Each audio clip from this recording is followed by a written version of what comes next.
C'est l'heure de pointe. On est dans la rame du métro parisien, elle est bondée, baignée dans ce brouhaha métallique très très caractéristique, avec cette lumière artificielle qui fatigue un peu les yeux, et soudain, au milieu des passagers qui sont tous plongés dans leurs pensées, il y a une voix qui s'élève. Ouais, la fameuse voix qu'on a tous entendue. Exactement. Un homme, ou ça peut être une femme, qui entame ce petit discours qu'on connaît par cœur quand on va travailler. Ça commence souvent par la perte d'un emploi, ce qui déclenche tout le reste, une spirale de dette inarrêtable, ensuite la perte du logement, la rue, le froid, la faim, et la litanie se termine invariablement par une demande toute simple qui est souvent formulée avec l'énergie du désespoir, une petite pièce, un ticket restaurant, juste de quoi manger ce soir. C'est une scène d'une banalité désespérante, en fait. Totalement. Et face à ça, il y a toute une mécanique sociale qui se met en place. La plupart des regards se baissent direct. On fixe ses chaussures, on s'absorbe soudainement dans un livre ou sur un écran. Mais parfois, il y a un détail infime qui accroche l'attention. Par exemple, des baskets qui semblent un peu trop propres pour quelqu'un qui dort dehors. Ou des écouteurs autour du cou. Voilà. Ou alors, pire encore dans l'inconscient collectif, un smartphone dont l'écran s'allume et qui dépasse de la poche du manteau. Et là, instantanément, c'est fou, mais la mécanique de l'empathie s'enraye complètement. Le doute s'installe. C'est ça. Le doute se met en marche. On se dit intérieurement, mais pourquoi une personne qui possède un smartphone dernier cri ferait-elle la manche? Cet argent, qui est durement gagné par ceux qui se lèvent tôt, est-ce qu'il risque pas de finir en paquet de cigarettes, en canettes de bière ou en abonnement téléphonique inutile? C'est une réaction très humaine au fond, mais très révélatrice. Absolument. C'est dingue de constater à quel point la simple vue d'un objet qu'on perçoit comme superflu suffit à bloquer net la générosité. Ça éveille une suspicion quasi immédiate. Et c'est une réaction presque viscérale, qui est profondément ancrée dans les fondations morales de notre société. Et en fait, c'est très exactement le point de départ de notre exploration approfondie d'aujourd'hui. Je suis ravi qu'on aborde ce sujet. Moi aussi, je suis ravie d'en parler parce que c'est passionnant. On plonge au cœur d'un ouvrage qui est extrêmement stimulant. C'est le livre du sociologue Denis Colombi, qui s'intitule « Où va l'argent des pauvres? Fantasmes politiques, réalité sociologique ». Cette immersion, elle s'adresse vraiment à quiconque s'intéresse à la mécanique invisible de notre société. C'est clairement pensé pour les esprits curieux, quoi. Exactement. Pour ceux qui souhaitent dépasser les préjugés moraux. Vous savez, ces fameux préjugés qui sont très souvent alimentés par des discours télévisés hyper simplistes ou des raccourcis politiques faciles. Et la mission de notre échange aujourd'hui, c'est justement de déconstruire tout ça, pierre par pierre, de déconstruire nos jugements les plus instinctifs sur la consommation de ceux qui vivent dans la précarité. L'objectif, c'est de comprendre réellement ce que les populations fragiles font de leur argent. Loin des mythes, loin des caricatures et surtout loin des leçons de morale. Et la problématique qui va guider toute notre réflexion, elle est vertigineuse, parce qu'elle touche à une croyance qui est extrêmement tenace. On entend très souvent dire, que ce soit dans les débats ou les discussions de comptoir, que la pauvreté serait avant tout une affaire de mauvaise gestion individuelle. Ouais, le fameux manque d'éducation financière. Voilà, en somme, c'est ça. Alors, on va poser la question frontalement, celle que l'auteur met au centre de son travail. Si les personnes en situation de grande précarité géraient leur budget exactement de la même manière que les personnes fortunées ou les classes moyennes supérieures, est-ce qu'elles finiraient vraiment par s'extirper de la pauvreté? C'est vraiment la question cruciale par excellence. Et pour y répondre tout de suite, en s'appuyant sur les recherches du livre, bien sûr, Denis Colombi démontre, avec de très nombreuses enquêtes sociologiques à l'appui, que la réponse est un non catégorique. Un grand non. C'est ça. L'auteur va même beaucoup plus loin. Il explique qu'appliquer les méthodes de gestion financière des classes supérieures à un budget de misère, ce serait une catastrophe absolue dans la vie quotidienne de ces familles. Ça empirerait les choses, en fait. Exactement. L'ouvrage propose de renverser totalement notre vision d'économie quotidienne. Il montre que les comportements économiques des plus démunis, qui de l'extérieur nous semblent totalement irrationnels ou irresponsables, obéissent en fait à une redoutable logique de survie. Bon, décortiquons un peu tout ça. Pour bien comprendre ce grand malentendu sociétal, il faut d'abord s'arrêter sur une anecdote qui est très parlante, tirée du livre. Ça se passe loin des plateaux télé. Ça se passe dans la salle des professeurs d'un lycée situé en zone rurale. Ah oui, cette histoire est incroyable. L'histoire est toute simple. On a une jeune professeure, pleine de bonne volonté, qui veut ouvrir l'esprit de ses élèves et qui organise une sortie au théâtre. Pour financer ça, elle demande une participation financière qui semble dérisoire aux familles.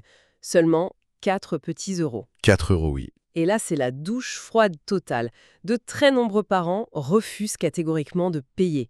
Ils argumentent simplement en disant que c'est, je cite, trop cher. On imagine l'ambiance. Autour de la machine à café, c'est l'indignation générale parmi l'équipe enseignante.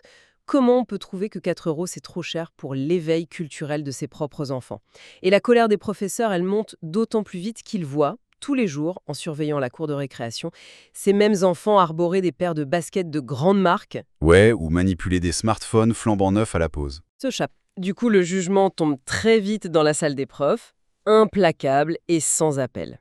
Pour eux, ces familles ne sont pas vraiment pauvres, elles font juste des choix absurdes. Aux yeux des enseignants, elles préfèrent le clinquant de la consommation de masse, le paraître, au mérite de l'effort et de la culture. Ce qui est fascinant ici, c'est la puissance de cette indignation morale qui s'exprime. C'est une indignation qui traverse vraiment toutes les couches de la société. Cette scène très banale illustre parfaitement un fantasme collectif très ancien, très puissant. La distinction morale entre le bon et le mauvais pauvre. Le fameux bon pauvre. Voilà. En gros, la société est tout à fait prête à faire preuve de compassion, à créer des associations, organiser des collectes, mais à une condition stricte et non négociable. Le bénéficiaire doit correspondre à une image d'Épinal très précise. Un cliché, quoi. Complètement. Dans cet imaginaire, le bon pauvre, il doit être misérable mais digne. Il doit faire des efforts surhumains sans jamais se plaindre. Il doit porter des vêtements rapiécés mais très propres. Et surtout, la règle d'or, il ne doit s'autoriser absolument aucun écart de consommation. La moindre petite joie matérielle est perçue comme une trahison de sa condition. Exactement. S'il sourit en mangeant du chocolat, il triche. Et c'est exactement ce qu'on retrouve dans un autre exemple frappant qui est cité par l'auteur. Ça vient cette fois d'un article du journal Le Monde, publié au tout début du mouvement des Gilets jaunes en France. La journaliste y dressait le portrait d'un couple, Jessica et Arnaud. Une enquête très médiatisée à l'époque. Oui, très commenté. Ils vivent sous le seuil de pauvreté avec 4 enfants à charge. Ils se débrouillent avec un seul salaire, environ 1 500 € par mois, pour 6 personnes. Le reportage décrit un quotidien d'une rigueur mathématique impressionnante. Ils traquent les promotions sur la viande au supermarché. Ils vivent littéralement à l'euro près, avec l'angoisse au ventre en permanence. Une gestion au ras des pâquerettes. Voilà, mais au détour d'une phrase, on apprend qu'ils possèdent un grand écran plat dans le salon et qu'il leur arrive de temps en temps d'emmener leurs 4 enfants au fast-food pour leur faire plaisir. Et il faut absolument rappeler la réaction des lecteurs face à cet article. Ça a été d'une violence inouïe. Un déluge de haine. Les commentaires en ligne ont pris la forme d'un véritable lynchage numérique. De très nombreux lecteurs les ont traités d'assistés, de profiteurs, de faux pauvres. Et pourquoi un tel déchaînement ? Parce qu'un vrai pauvre, dans l'imaginaire collectif façonné par des décennies de morale économique, n'a tout simplement pas le droit d'avoir un écran plat. C'est interdit par la morale. C'est ça, il n'a pas le droit d'offrir un hamburger frites à ses enfants. Cette violence verbale, elle montre quelque chose de fondamental sur notre rapport à la solidarité. La société veut bien concéder de l'aide, oui, mais elle exige en retour un droit de regard absolu, prescriptif et tyrannique sur la vie intime de ceux qu'elle aide. C'est pour ça que le livre explique très bien pourquoi la forme monétaire de l'aide sociale dérange tant de monde. Donner des chèques ciblés qui servent uniquement à acheter des légumes ou à payer l'électricité, ça passe. Parce qu'on contrôle. Exactement. Mais donner de l'argent liquide, des allocations familiales non fléchées ou un revenu de solidarité qu'on dépense comme on veut, c'est insupportable pour beaucoup. Parce que transférer de l'argent, c'est transférer un pouvoir de décision. C'est la clé du problème. C'est accepter l'idée que la personne en situation de pauvreté puisse choisir elle-même ce qui est bon pour elle. Et ça, une grande partie de la société ne le supporte pas. Elle est intimement convaincue qu'elle saurait, elle, bien mieux gérer cet argent à la place des bénéficiaires. On refuse l'autonomie financière parce qu'on présuppose, à tort, une incompétence financière totale. Et c'est là que ça devient vraiment fascinant, pour le coup. Parce que l'ouvrage de Denis Colombi nous force à prendre ces fameux écarts de consommation, le grand écran plat, le smartphone de marque, ou même le pot de pâte à tartiner d'une célèbre multinationale, et à les regarder sous un angle sociologique radicalement différent. Un changement de focale complet. L'observateur extérieur, que ce soit un journaliste, un voisin ou un professeur, il crie au manque de bon sens. Il fait un petit calcul rapide et se dit « Mais enfin, s'ils économisaient ces 40 € au lieu d'acheter des bêtises de marque, ils s'en sortiraient à la fin de l'année. » Ouais, le fameux calcul de coin de table. Et l'auteur nous montre que ce raisonnement, bien qu'il paraisse hyper intuitif, il est complètement déconnecté de la réalité de la misère. C'est ce qu'on pourrait appeler le biais classique des classes moyennes et supérieures. On projette notre propre logiciel financier, qui est basé sur la prévision et l'accumulation, sur une réalité qui obéit à des lois totalement différentes. C'est pas du tout le même monde. Pas du tout. La thèse centrale du sociologue, elle est à la fois très simple et fulgurante. Les populations précaires n'achètent pas ces objets de marque parce qu'elles manquent de bon sens ou d'éducation. Elles les achètent très précisément parce qu'elles sont pauvres. C'est très contre-intuitif quand on l'entend la première fois. Oui, il faut faire cet effort intellectuel difficile de se placer mentalement dans une situation de pénurie constante. Imaginons un budget où, une fois que le loyer, l'assurance et toutes les factures incompressibles sont payées, le 5 du mois, il reste plus que quelques dizaines d'euros pour nourrir une famille et tenir jusqu'au 30. Ce qui est le cas de millions de personnes. Exactement. Et dans ce contexte précis, la notion même d'épargne perd absolument tout son sens mathématique et psychologique. L'auteur le démontre d'ailleurs super bien. Mettre 5 petits euros de côté chaque semaine au prix d'efforts monumentaux et de privations constantes, ça ne permettra jamais, au grand jamais, d'acheter une maison. Jamais. Le calcul est vite fait. Ça ne permettra jamais de se constituer un patrimoine ou de sortir structurellement de la misère. L'horizon financier à long terme, en fait, c'est un luxe de riche. C'est une très belle formule. Pour une famille très précaire, cet horizon, il est bouché, verrouillé. Dès lors, si le futur est inatteignable, la rationalité économique change de camp. Refuser à ses enfants une petite joie immédiate, comme un pot de pâte à tartiner avec l'étiquette de la bonne marque, ou un vêtement à la mode qui leur évitera cruellement d'être harcelés et stigmatisés à l'école, ça n'obéit à aucune logique défendable. C'est de la cruauté gratuite en fait. Voilà. La vraie rationalité dans un monde où l'avenir est confisqué par le manque de moyens, c'est de maximiser le présent. C'est de préserver coûte que coûte la dignité sociale de sa famille. C'est un point absolument fondamental. La consommation n'est pas qu'une question de satisfaction d'un besoin primaire, genre manger ou se vêtir. C'est un outil d'intégration sociale indispensable. C'est ce qui permet de dire « j'existe » et mes enfants ont la même valeur que les autres enfants dans la cour de récréation. Le livre raconte d'ailleurs, pour bien illustrer cette rationalité paradoxale, une histoire qui prend littéralement aux tripes. C'est celle d'une mère de famille qui s'appelle Mélanie. Selon l'auteur, les carnets de compte de Mélanie sont tenus de manière maniaque, au centime près. Une vraie comptable. C'est ça. Elle est d'une rigueur absolue dans la gestion de ses maigres ressources tout au long de l'année. Mais, et c'est là que le jugement extérieur pourrait frapper très fort, chaque année, délibérément et en toute conscience, elle ne paye jamais son loyer du mois de décembre. Jamais. C'est sa règle. Vu de l'extérieur par un bailleur ou un travailleur social, c'est une folie. Ne pas payer son loyer, c'est s'exposer à l'expulsion. C'est la pire erreur de gestion possible sur le papier. Mais quand le sociologue l'écoute et consigne ses raisons, tout s'éclaire d'une lumière tragique, mais en même temps extrêmement logique. Ce mois-là, l'argent du loyer a une destination sacrée, financer les cadeaux de Noël de ses enfants. Et elle ne le fait pas du tout sur un coup de tête. Ah non, pas du tout. Elle sait exactement, grâce à l'expérience de la précarité malheureusement, combien de lettres de relance elle va recevoir du bailleur en janvier et en février. Elle connaît par cœur les délais légaux avant que la situation ne se transforme en convocation devant un huissier. C'est un risque qu'elle a modélisé en fait. Totalement. C'est un risque extrêmement calculé. Pour cette mère de famille, affronter l'angoisse des lettres de l'huissier au cœur de l'hiver, c'est un prix tout à fait acceptable à payer pour voir les yeux de ses enfants briller le matin de Noël, comme tous les autres enfants. Surtout, c'est le prix à payer pour maintenir son rôle de bon parent aux yeux de la société. Et à l'école, quand on demandera aux enfants ce qu'ils ont eu, et bien sûr, à ses propres yeux. Ne pas offrir de cadeaux à Noël, ce serait la faillite intime, la preuve définitive de son échec en tant que mère. C'est poignant quand on y pense. Cette anecdote, elle détruit complètement et de manière chirurgicale l'idée reçue d'une perte de contrôle ou d'une impulsivité ou même d'une paresse intellectuelle des classes populaires face à l'argent.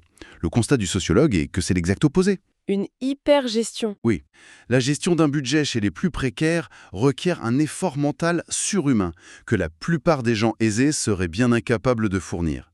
Les sociologues ont même inventé un terme très précis pour cela, le travail financier ou money work en anglais. Ça porte bien son nom, c'est un vrai travail. Il faut bien comprendre que gérer la misère, c'est pas une absence de gestion, c'est un travail à temps plein, épuisant, angoissant, qui mobilise une énergie cognitive phénoménale au quotidien. C'est clair. C'est devoir mémoriser le prix au kilo de la moindre denrée dans 3 supermarchés différents, c'est jongler en permanence avec le calendrier des dates de prélèvement pour éviter de justesse les agios, c'est avoir l'estomac noué à chaque fois qu'on tourne la clé pour ouvrir la boîte aux lettres. Et très loin de l'image du dépensier responsable qui flamberait son chèque sitôt reçu, l'auteur observe sur le terrain des stratégies de gestion hyper méthodiques. L'un des exemples les plus fascinants du livre, pour moi en tout cas, c'est ce que Denis Colombi appelle la logique du congélateur. Ah oui, très révélateur ça. Le principe est le suivant. Dès que le salaire, le RSA ou l'allocation tombe sur le compte bancaire, certaines mères de famille se précipitent immédiatement au supermarché pour dépenser l'intégralité du reste à vivre d'un seul coup en l'espace de quelques heures. Elle vide le compte. Exactement. Elles remplissent les placards à conserve et elles blindent le congélateur à ras-bord avec des produits non périssables et de la viande surgelée. Alors que pour un conseiller bancaire classique, vider son compte le 5 du mois et se retrouver à sec pendant 3 semaines, c'est perçu comme une erreur de gestion monumentale. Le banquier dirait qu'il faut lisser les dépenses sur les 30 jours. Bien sûr, mais la démonstration du livre est implacable. Pour ces familles, agir ainsi, c'est en plus une formidable police d'assurance. Quoi qu'il arrive par la suite, c'est ça? Voilà, quels que soient les imprévus médicaux, les prélèvements surprises, les frais bancaires abusifs ou les coupes budgétaires gouvernementales, la famille sait avec une certitude absolue que les enfants auront à manger jusqu'à la fin du mois. Une fois que la nourriture est physiquement stockée dans le congélateur, elle ne peut plus être saisie par aucun créancier. C'est sanctuarisé. Exactement. C'est de la gestion des risques poussée à son paroxysme. C'est presque de l'ingénierie financière appliquée à la survie alimentaire. C'est fascinant de voir comment l'analyse sociologique renverse nos perspectives comme ça. Mais malgré toute cette ingéniosité, l'ouvrage souligne aussi une injustice mathématique terrible, très mécanique, que l'auteur nomme la pénalité de pauvreté. La fameuse double peine. C'est ça. L'idée que, de manière complètement contre-intuitive, encore une fois, la vie coûte proportionnellement beaucoup plus cher quand on manque de moyens. Et là, l'auteur emprunte une métaphore très célèbre à l'écrivain britannique Terry Pratchett, la fameuse théorie socio-économique des bottes. Une théorie brillante de simplicité. Complètement. L'idée est la suivante. Il faut imaginer qu'une très bonne paire de bottes de travail, en cuir bien robuste, qui garde les pieds parfaitement au sec et qui va durer 10 ans sans broncher, coûte 50 €. Une personne aisée arrive, l'achète sans réfléchir et n'en y pense plus pendant toute une décennie. L'investissement de base. Voilà. Une personne pauvre, en revanche, n'a que 10 € dans sa poche ce jour-là. Elle ne peut pas faire de crédit juste pour acheter des chaussures. Elle est donc obligée d'acheter des bottes de très mauvaise qualité, presque en carton, qui prennent l'eau dès la première averse de l'automne et dont les semelles se détruisent en quelques mois d'utilisation. Et donc le cycle infernal commence. C'est ça. Elle doit racheter une nouvelle paire à 10 € à la saison suivante, encore et encore. L'équation finale est d'une cruauté absolue. Au bout de 10 ans, la personne pauvre aura dépensé 100 € de sa poche et aura passé une décennie avec les pieds mouillés et froids. Tandis que la personne riche, elle, n'aura dépensé que 50 € tout en gardant les pieds au sec et au chaud pendant 10 ans. Et la force de cette théorie des bottes, c'est qu'elle ne s'applique pas qu'à la fiction de Terry Pratchett. Elle se vérifie dans absolument tous les domaines matériels de la vie quotidienne qui sont étudiés par l'auteur. C'est vrai, partout. Prenons simplement les courses au supermarché. On sait tous que les formats familiaux, les gros conditionnements, sont toujours beaucoup moins chers au kilo. Mais pour acheter le gros paquet de lessive de 5 kilos en promotion, il faut avoir l'avance de trésorerie disponible à l'instant T. Bah oui, si on n'a que 5 €, on prend le petit paquet. Sans cette avance, on achète le petit paquet qui coûte au final bien plus cher au litre ou au kilo. Et c'est la même mécanique implacable pour le logement.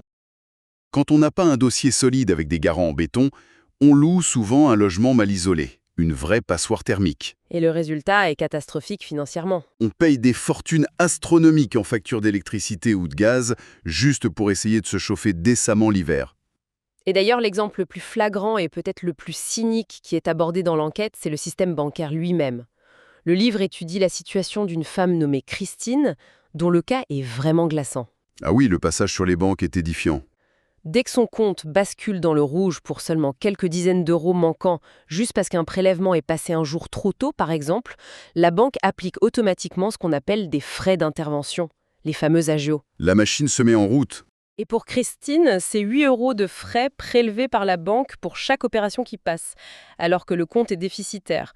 Ce sont parfois des dizaines, voire des centaines d'euros par an qui s'envolent informatiquement et qui viennent amputer un budget qui est déjà rachitique. C'est la double peine incarnée dans un relevé de compte bancaire. La société, à travers l'institution bancaire, vient pénaliser financièrement un individu très précisément en raison de son manque d'argent. On taxe littéralement la pauvreté. C'est le serpent qui se mord la queue. Et si l'on relie cela à la vision d'ensemble de notre système économique, telle que l'analyse Denis Colombi, le constat prend une ampleur systémique implacable. La question posée par le titre du livre n'est pas seulement de savoir où va l'argent des pauvres, mais de comprendre à qui profite réellement la pauvreté. Parce qu'elle profite à des gens. C'est un aspect fondamental de l'ouvrage. Il démontre, avec des données très solides à l'appui, que la misère n'est pas un simple bug de la matrice. Ce n'est pas un accident de parcours d'un système qui serait par ailleurs parfait. La pauvreté est un écosystème en soi, un marché structuré, extrêmement vaste et incroyablement lucratif pour certains acteurs économiques. Il suffit de regarder les secteurs d'activité qui prospèrent sur la précarité. L'auteur cite par exemple les institutions de crédit à la consommation, ces organismes qui prêtent de petites sommes à des taux d'intérêt souvent exorbitants à des personnes qui ne peuvent pas accéder au crédit bancaire classique, juste pour remplacer une machine à laver qui a lâché par exemple. Ou pour réparer une voiture indispensable pour aller travailler. Oui, voilà. Il y a aussi le marché de l'immobilier dégradé, avec ces marchands de sommeil qui louent des taudis exigus à prix d'or à des familles qui n'ont pas les 3 fiches de paix ou les garants exigés par le marché locatif traditionnel. On voit même des fournisseurs de services de base, comme les télécommunications ou l'énergie, appliquer parfois des tarifs majorés ou exiger des dépôts de garantie très lourds dans certaines zones géographiques défavorisées, au nom du fameux risque d'impayé. C'est vraiment un point de bascule dans la réflexion de l'auteur. Cela prouve que les populations les plus fragiles ne vivent pas du tout en dehors de l'économie, comme on a trop souvent tendance à le croire en utilisant le concept très rassurant d'exclusion sociale. Le terme exclusion, c'est vrai que c'est trompeur. Le terme sous-entend qu'il suffirait de les ramener à l'intérieur. Or, l'analyse sociologique montre de façon éclatante qu'ils sont déjà à l'intérieur. Ils sont profondément encastrés au cœur même du système capitaliste. Ils y participent très activement au quotidien, et de 2 manières. Lesquels ? D'abord par la consommation. En achetant des produits de première nécessité, souvent de très basse qualité, mais dont les marges bénéficiaires sont faramineuses pour les industriels qui les fabriquent. Et ensuite ? Ensuite par la production. Ils constituent cette indispensable armée de travailleurs précaires qui acceptent par pure nécessité vitale des contrats courts, du travail en intérim, des horaires de nuit complètement fragmentés et des salaires indignes. Ils acceptent ces conditions parce que, tenaillés par l'urgence du loyer et la peur de la faim, ils n'ont tout simplement pas le luxe de refuser. C'est un engrenage redoutable. Alors, que signifie tout ça au fond ? Qu'est-ce qu'une personne curieuse peut retirer de cette immersion dans les comptes minutieux de la précarité ? Comment ça modifie notre façon d'observer le monde qui nous entoure ? La grande force intellectuelle de cette analyse sociologique menée par Denis Colombi, c'est qu'elle exige du lecteur une mise à jour radicale de son logiciel d'empathie et de compréhension sociale. L'application immédiate et concrète dans la vie réelle, c'est l'abandon total, définitif et hygiénique du misérabilisme et du jugement de valeur moralisateur. C'est clair. Par exemple, la prochaine fois qu'on croisera une personne en évidence difficulté matérielle, avec un grand smartphone à la main dans les transports en commun, au lieu d'y voir un scandale ou une contradiction morale insupportable, la lecture de cet ouvrage permet de comprendre qu'il s'agit très probablement de son unique lien avec le marché de l'emploi pour répondre à des annonces. Ou du seul moyen pour l'école de la contacter en cas de problème. Exactement, et peut-être même de la seule source de divertissement familial abordable.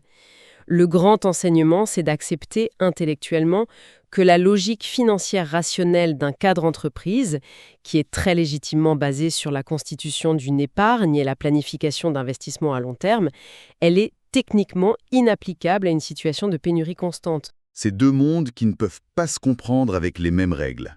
Comprendre cette asymétrie, ça change la donne. Cela modifie durablement le regard qu'on porte sur le voisin, sur la pertinence des politiques publiques d'aide sociale et sur la manière de décrypter les débats politiques qui sont souvent très simplificateurs. Et d'ailleurs, l'ouvrage amène également, dans sa toute dernière partie, à examiner les politiques publiques existantes et à envisager des solutions différentes qui seraient basées sur ces fameux constats sociologiques. L'auteur dresse un cheminement très logique. Implacable même. Oui.